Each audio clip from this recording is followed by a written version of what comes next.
I'm here in Rome. I'm sitting right next to the gravesite of John Keats. So I wanted to take a moment to read a couple of his shorter poems while I'm here. Maybe he'll like that or he'll hate that, who knows.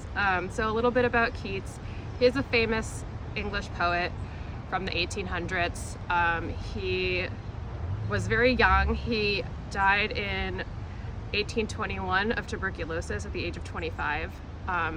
He didn't have any formal literary training. He worked in medicine actually, but he was considered one of the most influential poets of that era, as well as some of the other poets of the Romantic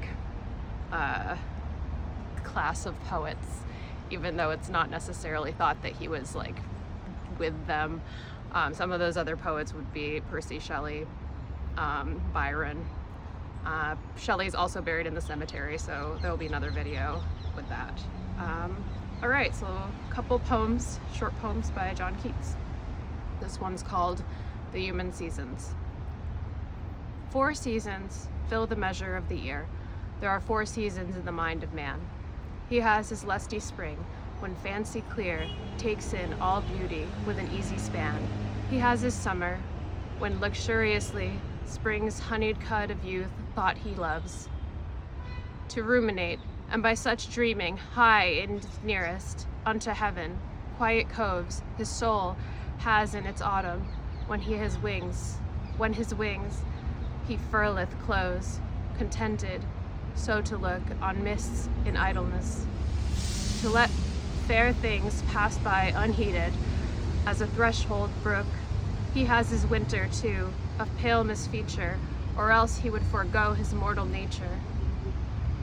It's Human Seasons by John Keats. The next poem I want to read by Keats is called Bright Star, Would I Were Steadfast as Thou Art. Bright star, would I were steadfast as thou art, not in lone splendor hung aloft the night, and watching with eternal lids apart, like nature's patient, sleepless eremite, the moving waters at their priest-like task of pure abolition round earth's human shores, or gazing on the new soft fallen mask of snow upon the mountains and the moors.